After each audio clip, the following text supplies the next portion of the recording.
Good morning, everyone. Welcome to Ecoholics YouTube channel.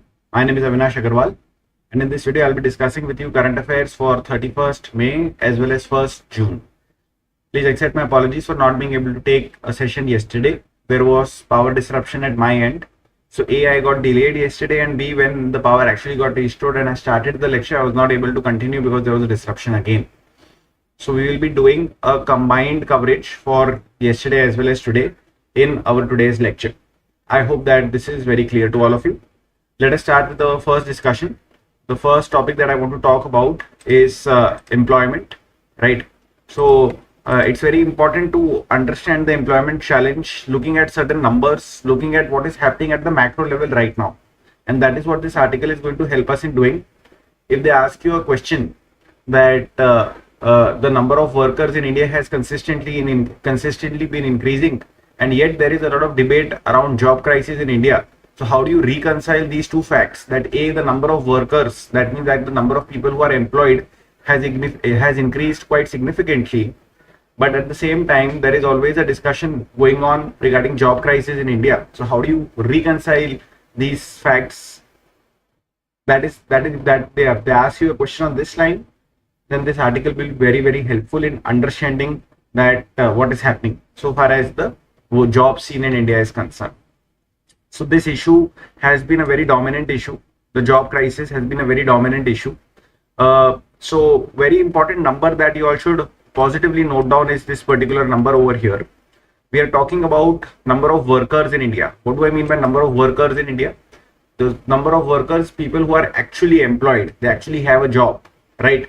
So as per the PLFS, that is the Periodic Labor Force Survey, which should be the single source of truth for you, given that it is backed by the government and is released at a regular frequency.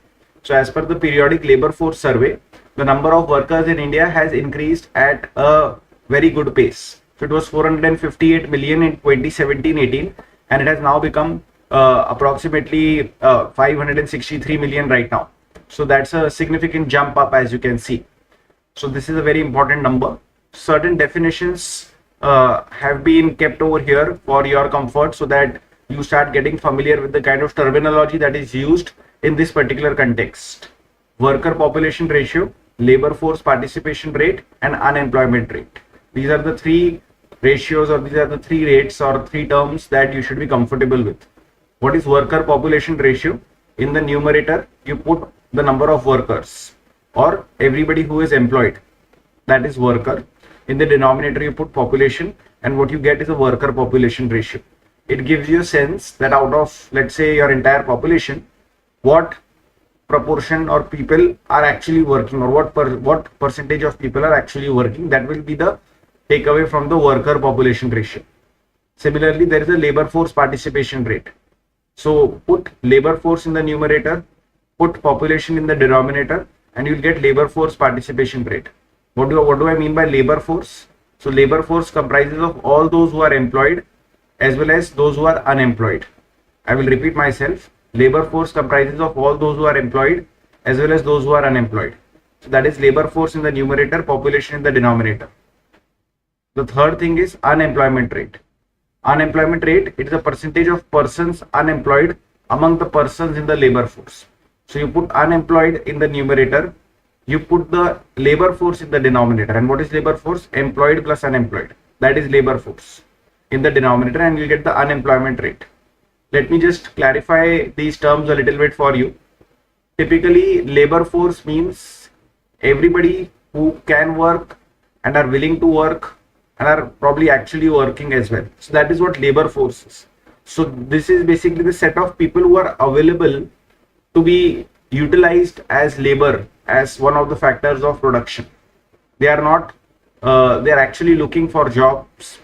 Some of them have jobs, some of them are waiting for jobs. That is what the basic idea of labor force is, which is why we say that labor force comprises of those who are employed as well as unemployed.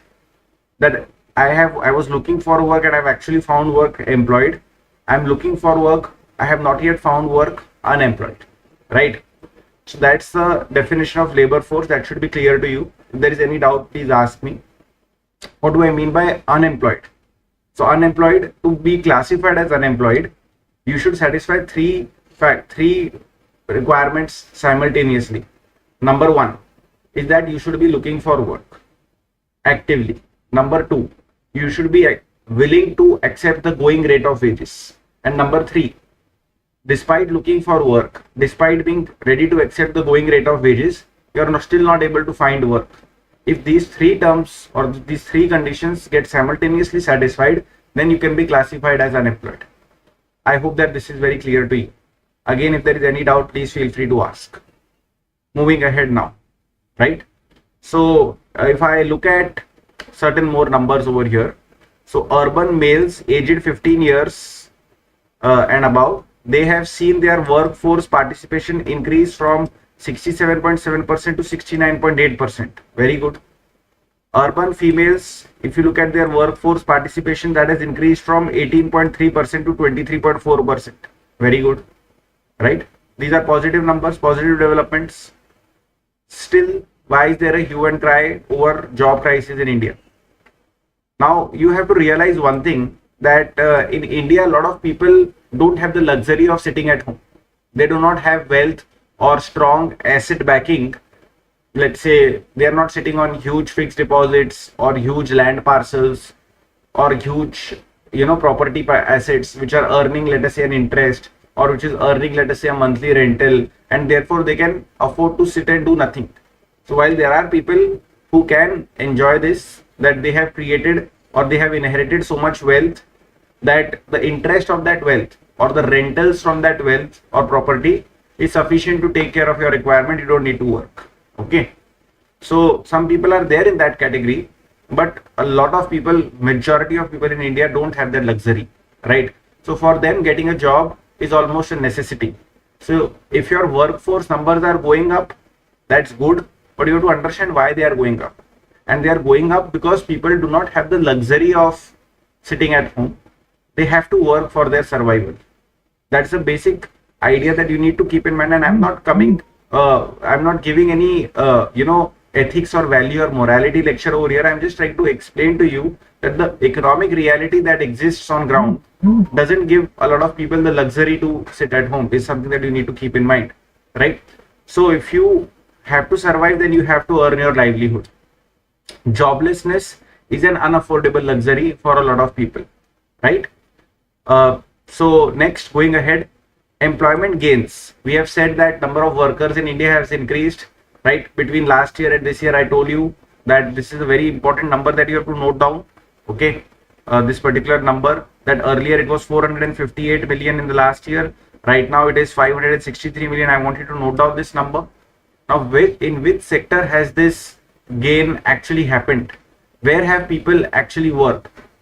So the underlying data, the disaggregated data tells you that most employment gains have been happening in agriculture, right? And most employment gains have been happening among women workers. Typically, any economy which is on a very strong developing path, they will create fantastic job opportunities in manufacturing and fantastic job opportunities in the, let's say, services sector.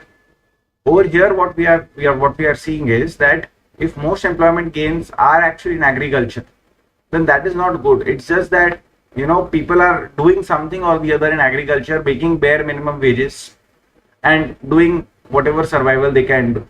When women workers start working in rural areas, that is basically a sign of, reality that one person's income is not sufficient in rural area to take care of the requirements of the family. Hence, both members of the family, or both at least adult members of the family, need to work. So these are the two pictures that you have to keep in mind, that if more number of people are working in agriculture and more women are working, so the clear conclusion that can be drawn is that probably this is distress induced job seeking. Distress induced job seeking in the sense that I have to do it because I have to survive. So rising economic growth, like I said, should be able to pull people out of agriculture and transfer them into secondary and tertiary sector. But this trend in India was valid only till 2017-18. After 2017-18, there is a reversal. We have not been able to pull people out of agriculture and transfer them into secondary and tertiary sector. And that is why we are raising this question about non-farm job creation. I would like to inform you that this is not somebody's opinion article. This is the editorial written by the Mint newspaper. And editorial by their very nature are generally very, very balanced. They don't fall towards the left or towards the right. They are generally very, very balanced. So this is something that you need to be able to highlight, that yes, the number of workers in India has increased. Yes, the workforce participation for urban males and females have increased. Yes, even more rural women folk are working. Excellent. But there are underlying issues. And the underlying issue is that which sector has absorbed this increase in labor force? Are we able to pull people out of agriculture? This is the kind of argument. These are the kind of arguments that you have to make. These are the kind of data points that you have to be able to present. I hope that this is very clear. Another issue that we face and we need to talk about is the quality of jobs and the quality of, earnings and benefits that employees are getting. As you may probably be aware, that formal sector jobs, which have a written contract, which have fixed number of hours that you work, where your wages are increased on an annual basis, where you get certain sick leaves and casual leaves, where you get, certain facilities or benefits from your employer, such as maybe, a provident fund or an ESIC or an EPFO kind of a contribution from the employer, right? So this is a good quality job, the kind of job that probably you want to do when you are entering into government service, or this is the kind of job that probably you want to do when you enter into the private sector, right? Typical white collar jobs, which can give you, let's say, a self-made access to middle class and upper middle class kind of a lifestyle, correct? Not everybody in India has these jobs. A lot of people in India have poor quality jobs where the earnings are quite poor, right? So casual wage laborers in rural areas, they're suffering from a decline in real wages. Nominally, the number may increase, but when I deduct inflation related expansion, the real purchasing power has either remained stagnant or it has actually declined for casual wage laborers. You have to realize that these casual wage laborers are some of the most they are in some of the most difficult socioeconomic conditions in India, in the sense that they are basically landless. On the caste hierarchy, they may be so-called, lower castes relatively speaking, although all these things don't have any merit in the 21st century. So casual wage laborers in rural areas, with the kind of economic helplessness that they are in and the kind of social position that they are forced to occupy, they are the ones who are in a very vulnerable situation, and their real wages have suffered a decline, is what the data says, right? PLFS suggests that there is a decline in regular rural wages by 1.3% per annum, with urban regular wages declining at 2.7% per annum. We are talking about, let us say, a real level, right? Regular worker wages, they have been declining since 2011-12. Real wages in rural areas have been declining at this number, urban wages have been declining at this number. So you see that when we are looking at real wages, when we take the nominal number, remove the effect of inflation and see the actual purchasing power of the real wages, then we are seeing a very dismal picture, right? We are seeing a very, very bad scenario over here, right? Like I explained to you, 2/3 of India's regular workers or more, they do not have a written contract. Only 1/4 have a written contract longer than 3 years. If you look at the two categories of worker, let us say formal or regular workers and informal or casual workers. So if you look at the bottom 25% of regular workers, so their conditions of employment are no better than, let us say, the bottom quintile of casual workers. That basically means that towards the bottom end of the spectrum of those who are employed, you will see a scenario where it is not very encouraging scenario in terms of quality of job, is what we are trying to submit to you over here. I hope that you are able to contextualize this discussion in a lot of previous articles that I've already discussed with you on this topic. It will be a recurring theme, this discussion of ours. Moving ahead, Chief Economic Advisor had recently said in one of the events that the government cannot create jobs for everyone. There is merit in this particular saying or this thought that the CEA, the Chief Economic Advisor, has shared, that yes, government cannot create jobs, they cannot run loss-making PSUs and PSBs which will be creating more jobs than are actually required. Government cannot keep hiring and keep increasing its revenue expenditure. Fine. So what is expected out of the government?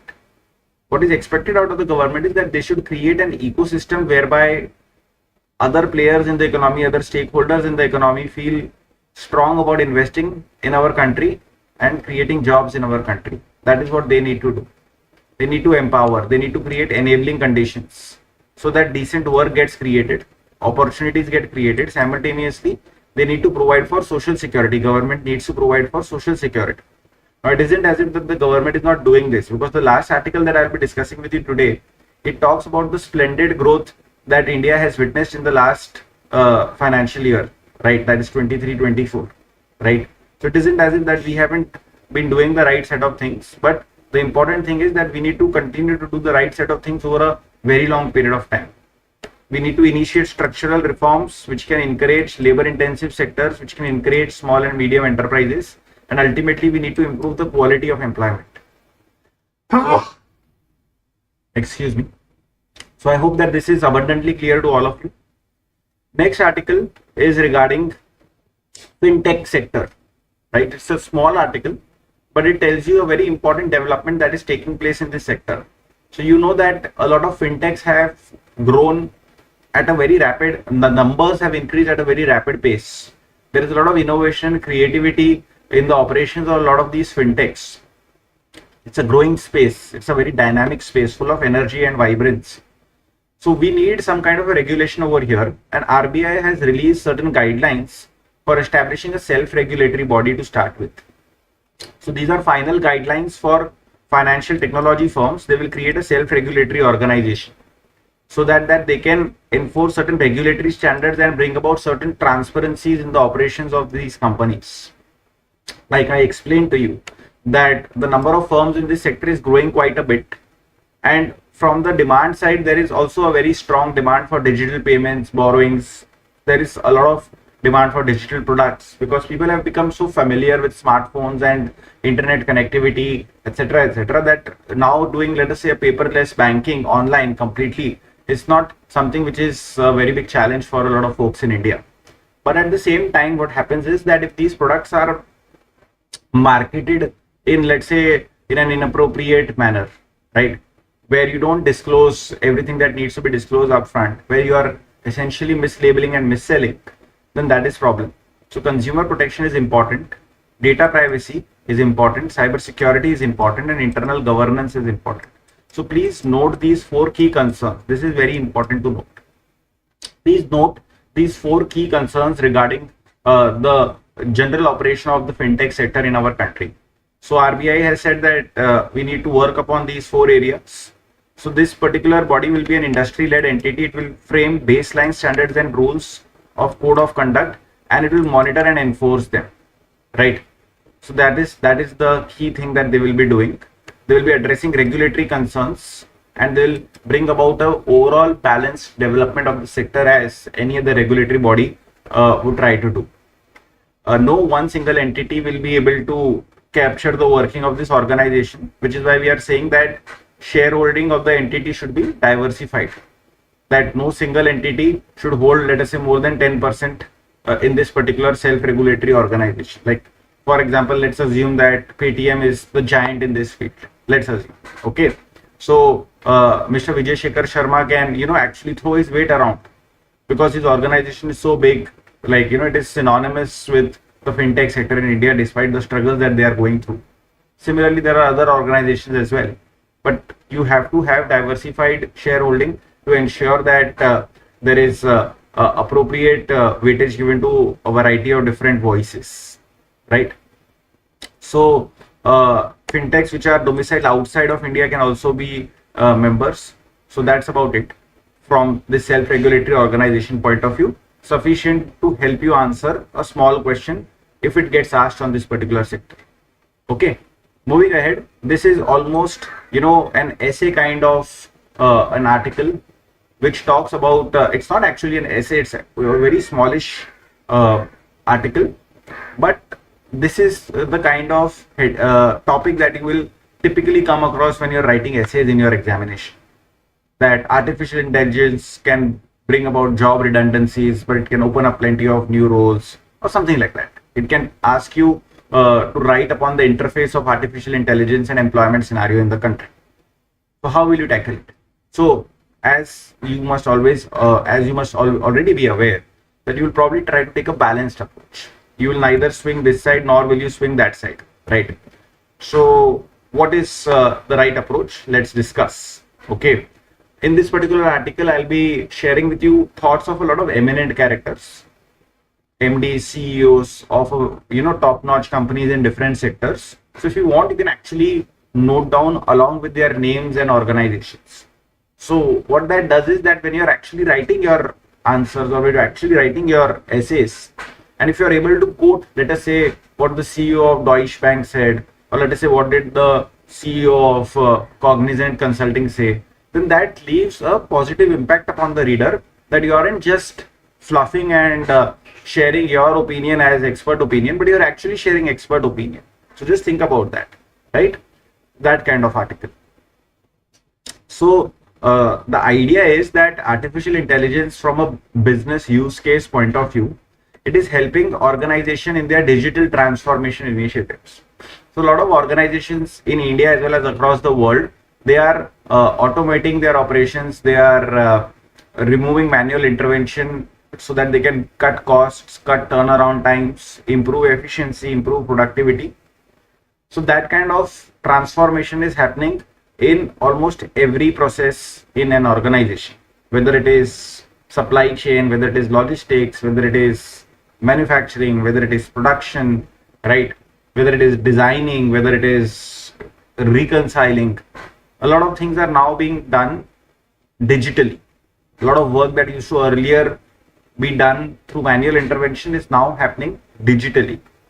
So artificial intelligence can help in aiding this digital transformation journey.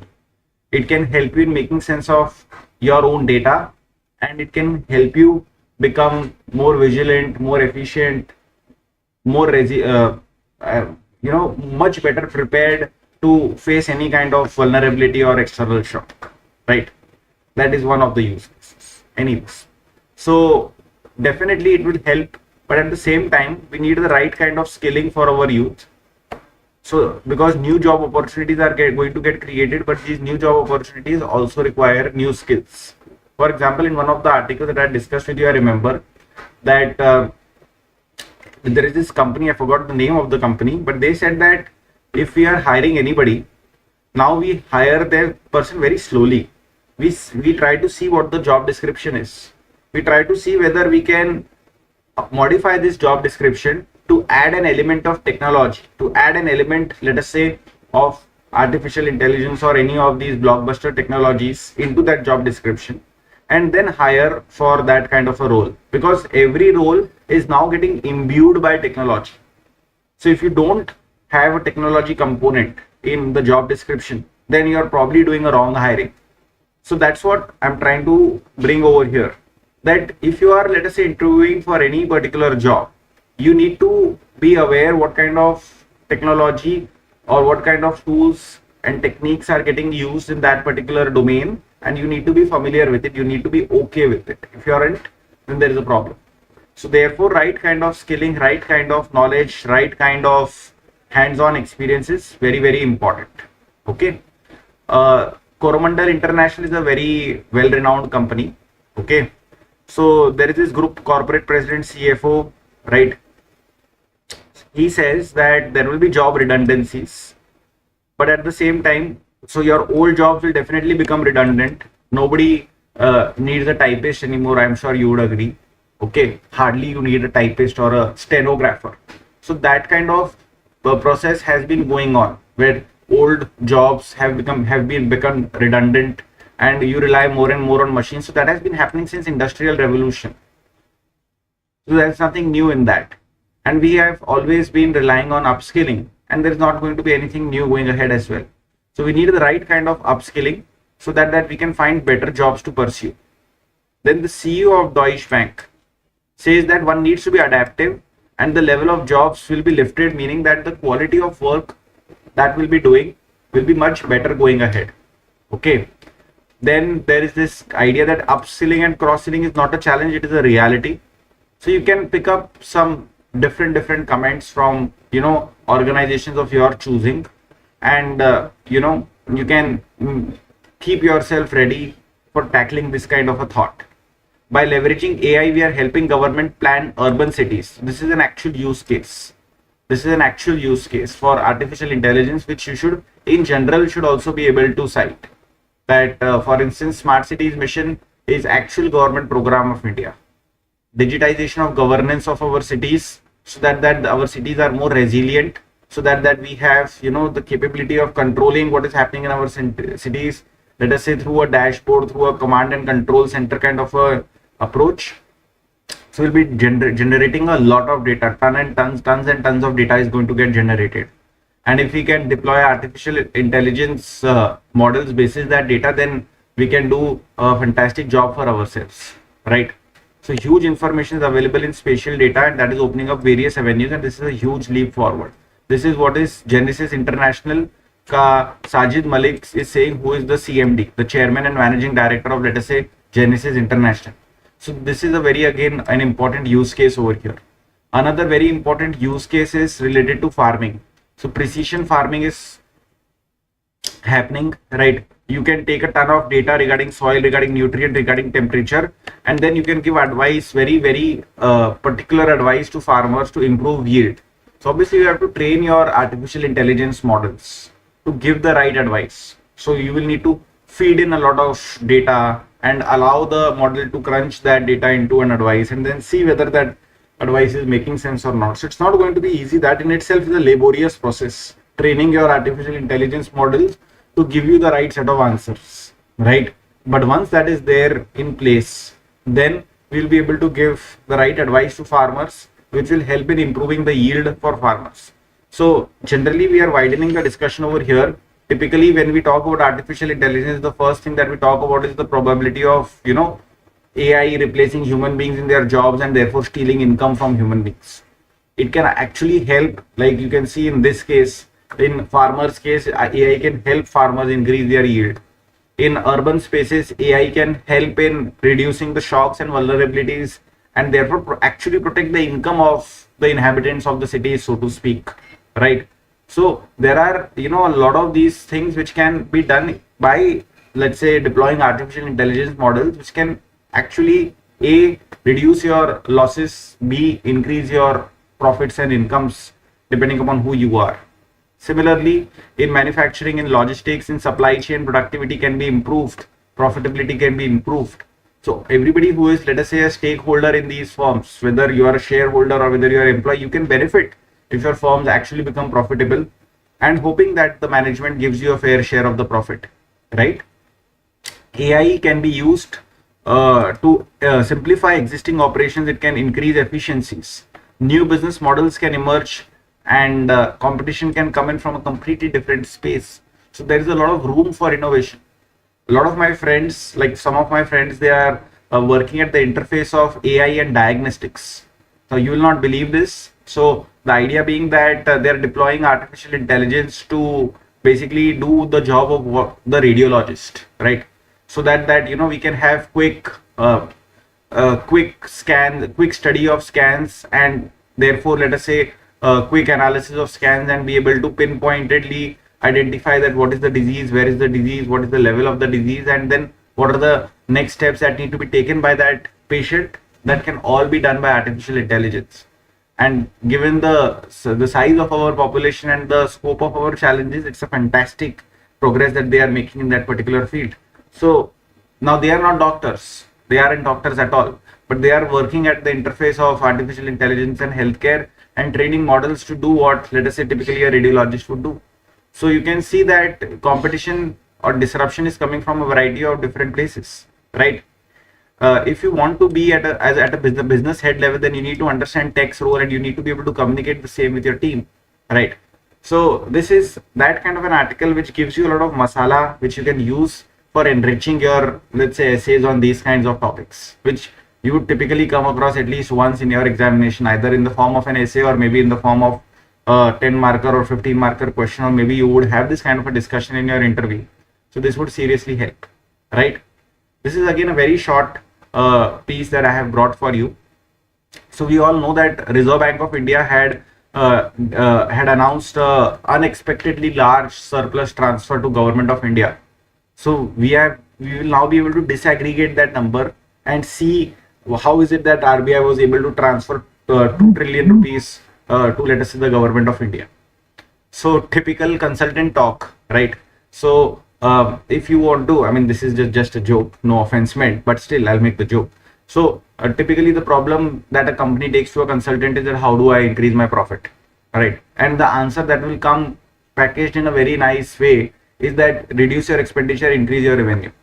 You will increase your profit. That's obvious. That's school level mathematics, that reduce your expenditure and increase your incomes or revenues, and your profits will increase.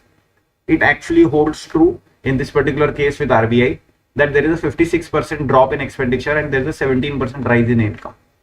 Now, why is there a 56% drop in expenditure, 17% rise in income? That we will understand now. So expenses dropped to 646 billion from 1.48 trillion. That is because of lower provisions, right? And there is a significant cut in the asset development fund. What is asset development fund? So this money, this asset development fund, it puts money into RBI's subsidiaries. This is investment in RBI subsidiaries. So there are like at least 4 to 5 subsidiaries of RBI, typically mints, which are printing currency, and organizations which are, let's say, creating coins. Somebody who is organizations which are, let's say, printing stamp papers, maybe, right? So there are 4 to 5 subsidiaries of RBI, and RBI would typically invest money for development of these organizations. So it may have happened that in the last few years we have pumped in serious amount of money into these organizations and they are at a very good level. So probably this year what we have done is that we have decreased investments in our subsidiaries, right? So that has helped us in cutting the allocation for asset development fund. So expenditure on that count has definitely gone down. Okay. So far as income is concerned, so income got a boost from interest earned both from foreign securities as well as deposits, right? So the high interest rates that are prevailing in America, the high interest rates that are prevailing in foreign jurisdictions where RBI typically invests, that is helping RBI in earning a higher income from this particular source, right? Now going ahead, of course, as inflation gets controlled in America and in other countries, so as inflation comes down, the interest rate over there will also come down. So RBI's income from that source going ahead may not be as strong and as buoyant as it has been in this particular year. That is something that you need to keep in mind. So this is like I said, a very short piece discussing the disaggregated numbers, helping you in understanding how was the RBI able to transfer a record very large amount of surplus to Government of India. This is a fairly longish article. This is one of those articles where I throw the entire kitchen sink full of data at you, and you don't need to take that entire data, nor do you need to be bogged down by that entire data. You need to be able to pick up only headline numbers so that you are able to make a proper sense out of the situation, right? So I am discussing last year's GDP growth, that is 23-24's GDP growth. Final numbers are now available for discussion. So initially, or some time back, RBI Governor Shaktikanta Das had hinted that India's GDP growth for FY24 could approach 8%. We are talking about real GDP growth, right?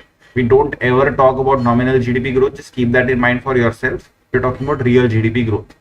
So RBI Governor had hinted that we may approach 8%, and we have actually done better. We are at 8.2%.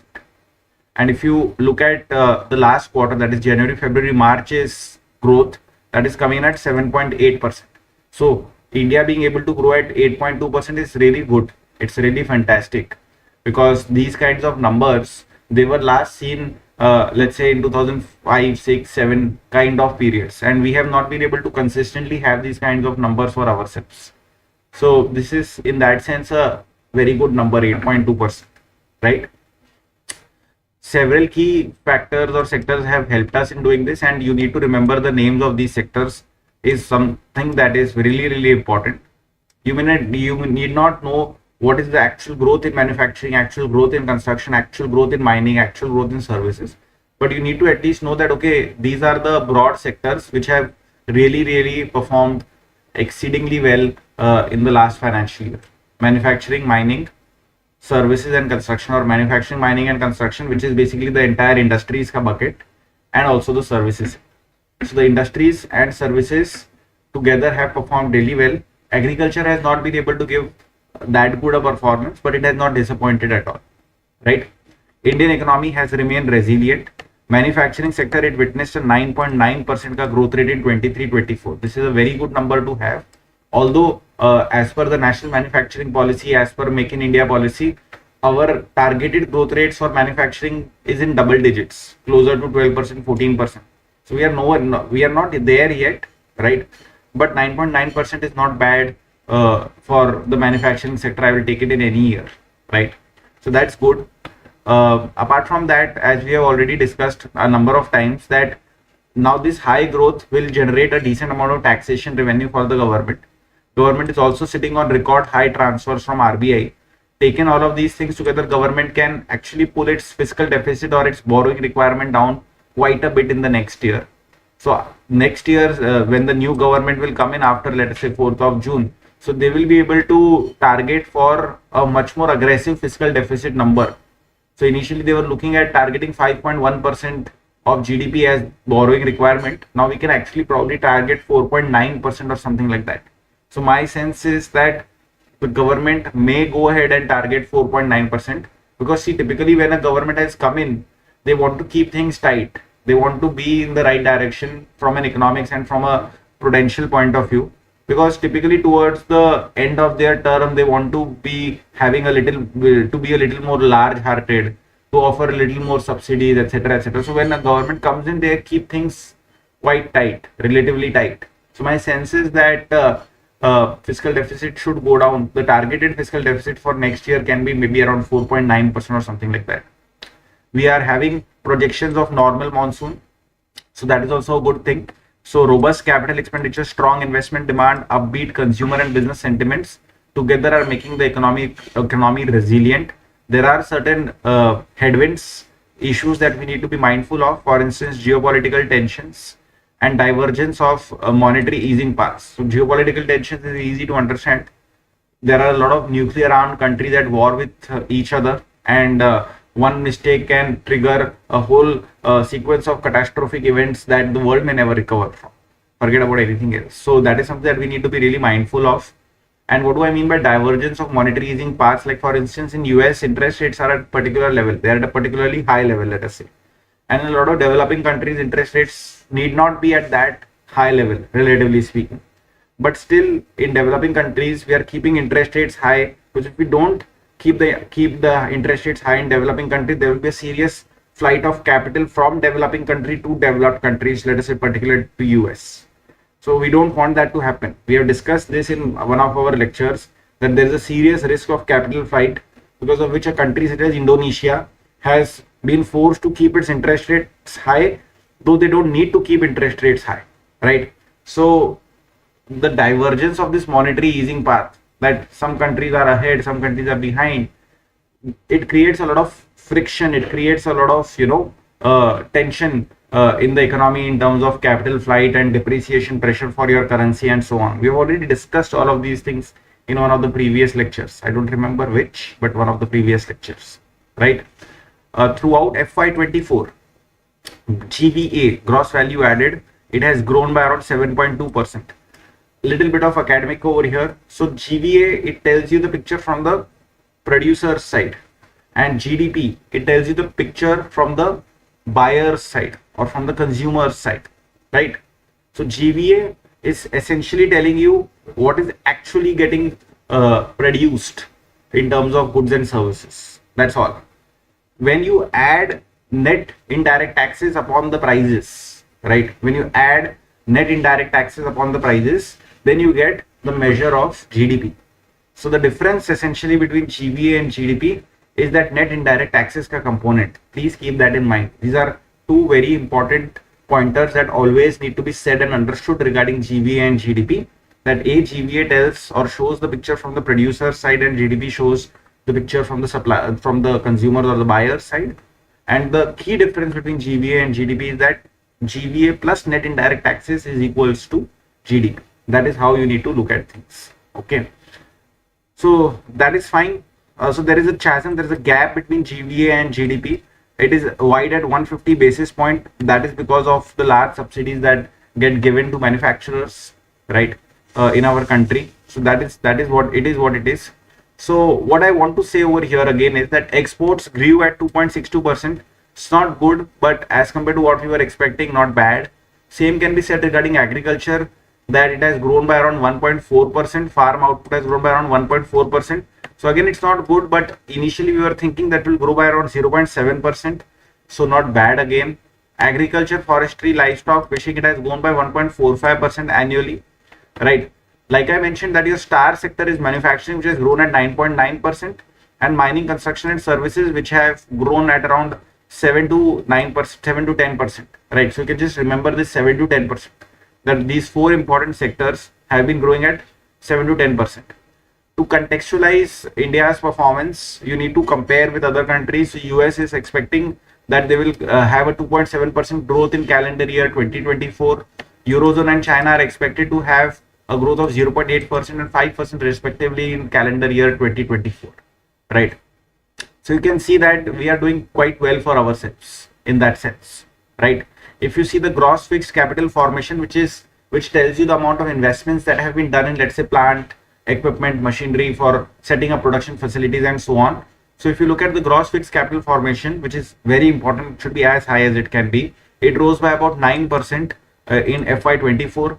Government's final consumption expenditure, it grew by 2.34% on an annual basis. Household consumption or private final consumption expenditure, it grew by around 4%. Always remember that whatever is getting produced in India, somebody needs to buy it, right? So household consumption or private final consumption expenditure is providing for more than 60% of that demand that is happening, that is getting generated in India. More than 60% of the expenditure that is happening on goods and services in India is coming from the household consumption or private final consumption expenditure. So this number is critically important. This number needs to grow strongly. If this number is not growing strongly, there is not going to be appropriate level of demand and there will not be an appropriate level of production. I hope you are getting my point.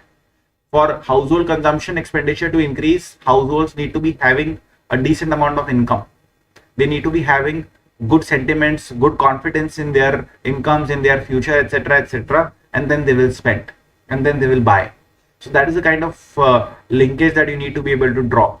And good income comes from good jobs, and good jobs come from good ecosystem. So I hope that you are getting the gist of what I'm trying to say, that whatever reforms or whatever positive steps that government takes to engender investment, to engender production, whether it is make in India or anything, and that creates jobs, good jobs, and those good jobs create good incomes, and those good incomes can then give a boost to private final consumption expenditure, which is the most important engine of demand in India.